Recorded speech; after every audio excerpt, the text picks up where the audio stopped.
Has anyone else seen the Headless Bodies in the forest? Let's get straight into that. Abby has been my best friend since we were kids. We grew up living a few houses away from each other, and since the moment we met, we became inseparable. I've known that I loved her for a long time. Only recently, I realized that I was in love with her, and at first, I thought it would be better to keep that fact a secret. And soon it became clear that this would come out one way or another. I was never good at hiding anything from her, and I decided that I would tell her on my own terms. After I told her everything would be different, she would either feel weird about our friendship, or by some miracle, she would feel the same way about me. We lived near a small forested area with a large pond in the middle. There was a dock that we often went to just to hang out and sometimes skip class, if we felt like it. In a month, we would be graduating high school, and I felt like it was a good time to come clean on my feelings. Since we both loved the dock, I figured that it might be the best place to go and break the news. She gladly agreed to hang out, and we started towards the park. And just before we went onto the trail, we saw a man that was somewhat of a local fixture. He walked around and cleaned up garbage from the side of the road. He took in the bottles and cans for money, but because he was already picking up trash, he cleaned up whatever he came across. Abby was a little frightened of him. He was bone thin and did some prison time.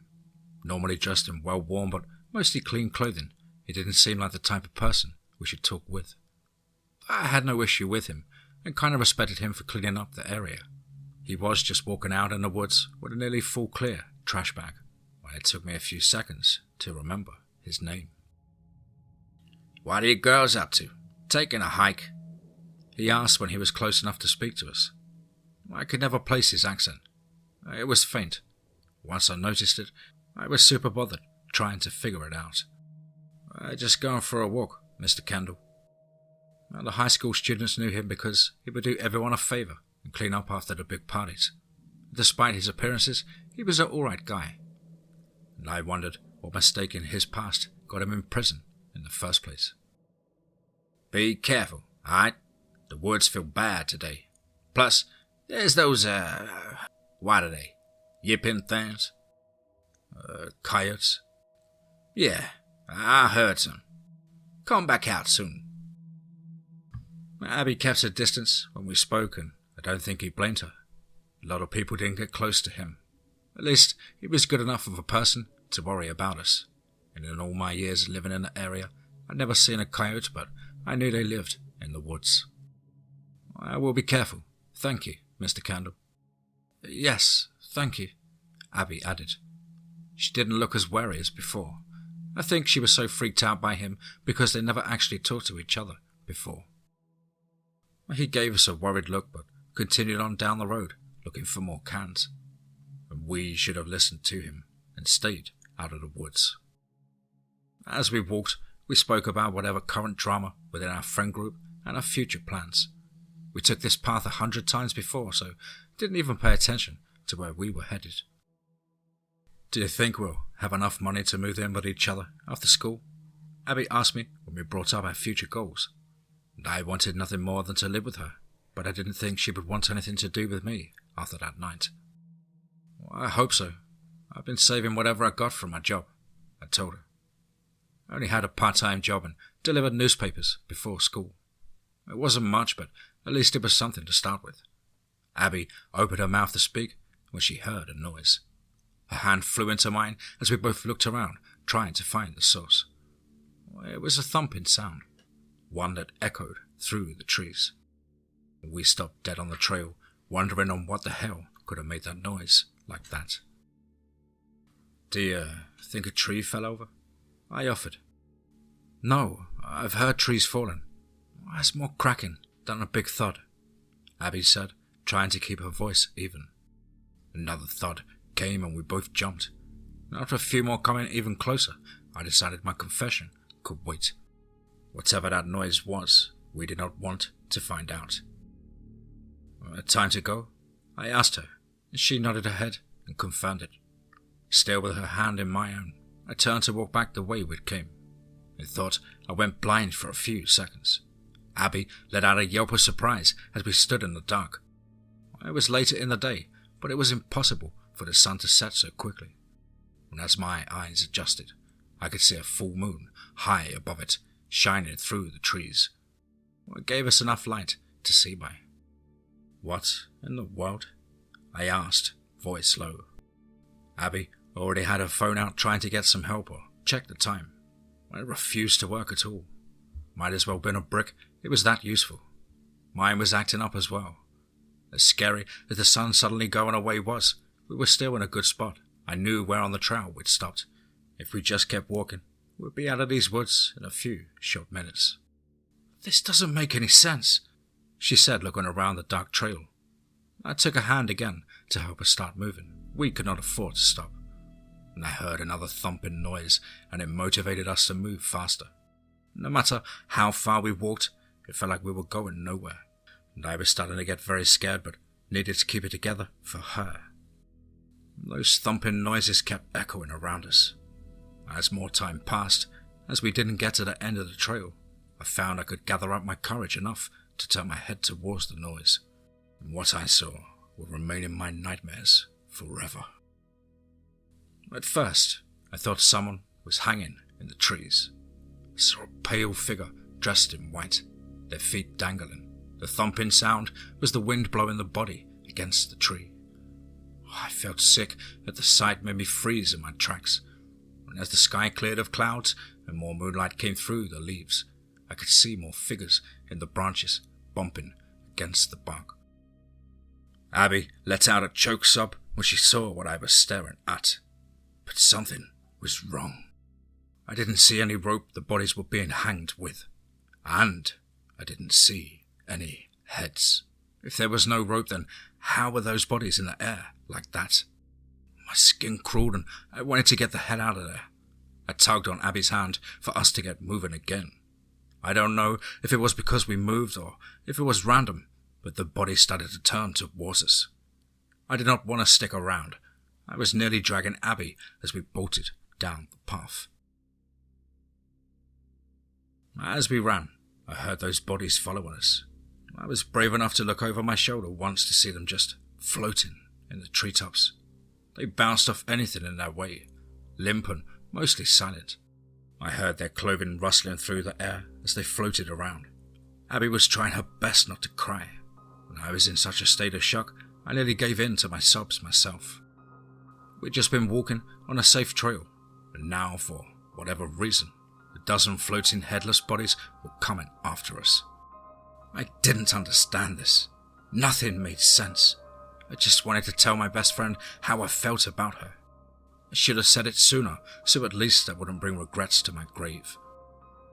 When one of the bodies swooped down, its feet brushing against my hair, Abby let out a yelp from seeing it. And I thought it was a miracle when I saw someone on the trail down the way from us. We both pushed through ragged breaths from running so hard to go and catch up to him, only to regret our choice very shortly after. He was tall and wore a tan jacket, and before we got closer, the air shifted and brought a rotten yet flowery scent. The figure turned towards us, and we both let out a scream. It was so thin we could see every bone in its body, a sheet tied around its waist and flowers around its neck. But no head. That tall figure looked and smelled like a headless, rotting corpse. We both skidded to a stop to stay away from this new thing, the floating bodies getting closer. I held onto Abby and helped her duck as more of them swooped down and narrowly missed us. The corpse walked towards us with long strides, and in one hand it held a long pole with a hook at the end. Using the pole, it swatted some of the bodies away. If I wasn't so scared, I would have laughed at the image. We started to back away as the new creature came towards us. Abby was snatched from my arms as the monster hooked her waist with the pole and dragged her forwards. I quickly grabbed her again to try and get her back to me, but this thing was far too strong. We cried, begging it to spare us, and I begged it to at least spare Abby. All the while, I heard more thumping sounds above us. When it unhooked the pole to grab her arm, I took that as my chance to swoop in and run away with her. I felt the hook catch the back of my shirt, but it just ripped letting us go free. Now we had a new monster following us, and with no plan, we ran. The forest changing around us to a place we didn't recognize. I thought I saw the sky getting lighter. My heart leapt into my chest, hoping we'd find a way out. And suddenly, the woods shifted, and I found us right in front of a drop-off. We stopped just in time. Sweat dripping from our faces, and lungs burning. There was a hill in front of us that was not part of the area. The woods were far too small for a hill like this. And for how high we were, we should be able to see some houses. Instead, just dark woods as far as we could see. "Do you?" Abby said, but too out of breath to keep speaking. I knew what she meant. She wanted to see if we got away. I turned to answer her question and saw that the corpse had easily followed us. Being so distracted, we didn't hear it nor see it, and extending the pole in front of him, he hooked my ankle to pull my foot from underneath me. I fell back and off the hill, Abby still holding onto me. We both tumbled down, expecting to die from the fall. I was scared but also angry that it was such a lame way to go. I closed my eyes and held on to my friend as tight as I could. And the fall felt like years, but the impact wasn't all that painful. It was as if we simply tripped, and sitting up, utterly confused, we found ourselves back on the trail. The sun orange around us. I heard voices and was frightened at first. And then I saw a pair of officers were coming towards us. They quickly looked us over for any injuries, and we found out we only had been missing for under an hour. They walked us out of the woods, and I spotted Mr. Kendall waiting. He looked relieved that we were safe. "Well, he said he heard screaming, and since you two hadn't come out yet, he called us," one of the officers explained. We gave them a weak excuse of seeing a coyote and getting scared. We screamed and ran off into the woods. After all, who would believe what we really saw? We thanked Mr. Kendall for calling for help. He gave us a knowing look, but didn't go outright to say he knew what was in those woods. When we finally were able to walk home, Abby was still holding my arm, shaken up over the whole thing. "When we go on our first date, it should be something really normal after this," she said in a tired voice. "Yeah, Wait, you knew?" I almost felt betrayed, but any negative feelings went away as she smiled up at me. "You were always bad at hiding things from me."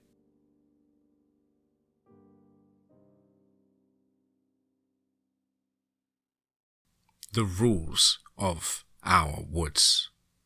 Let's get straight into that. The path through the woods is so twisted and winding that it doubles back at some points, and at others you can cut out 5 minutes of walking if you were willing to race just a few hundred yards straight ahead. Nobody would though. Don't be foolish. I've been walking for an hour and a half when I see a pair of cherries on the path, but not touching it. They appear to have fallen perfectly so that the stems are held up gently by the ferns.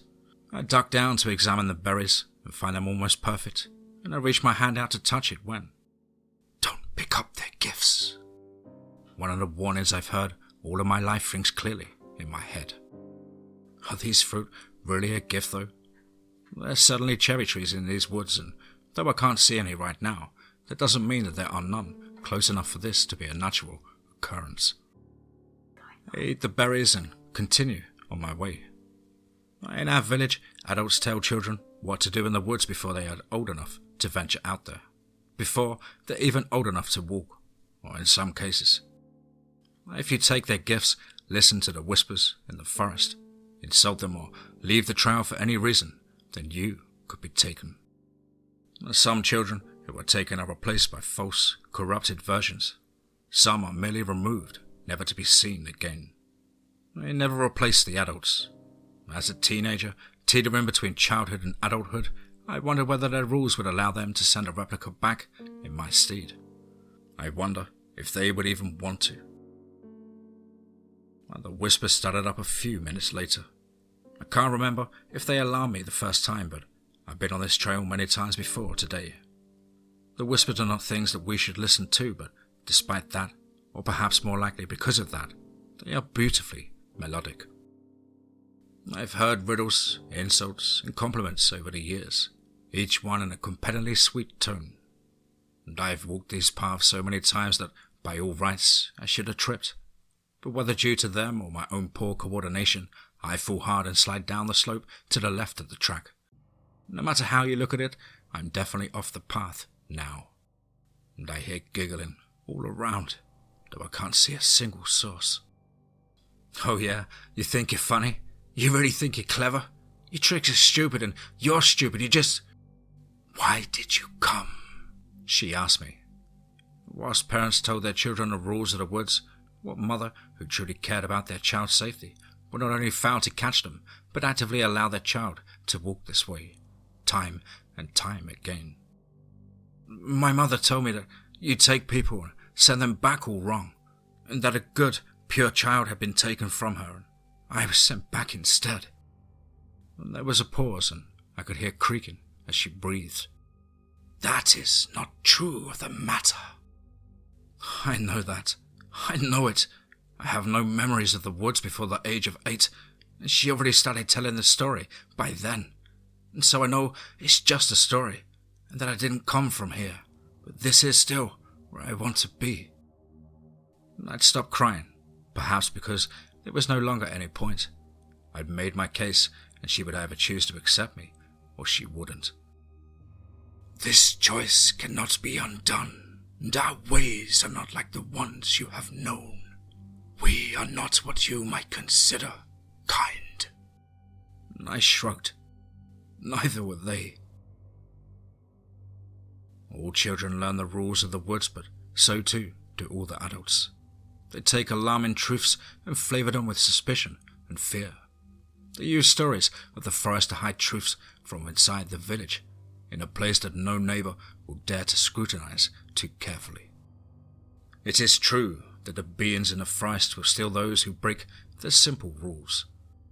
But it is also true that sometimes, or every so often, there are those of us who want to be stolen.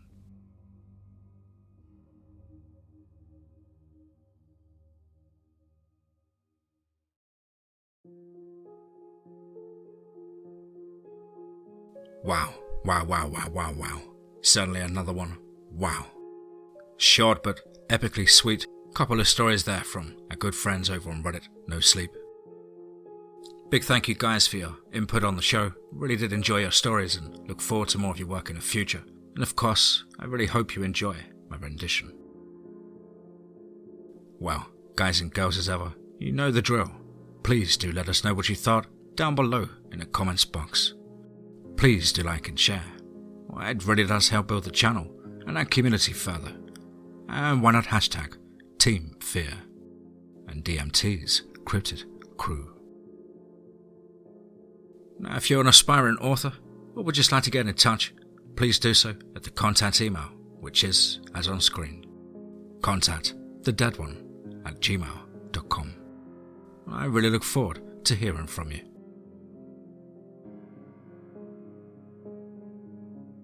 As ever, guys and girls, a huge thank you for your kind comments, your likes and shares, and your constant support. I really do appreciate every single one of you, and I'm doing my best to get things back on track. As ever, I hope you're all well and happy, and taking a fight back to life. But above all, remember, be safe, not sorry.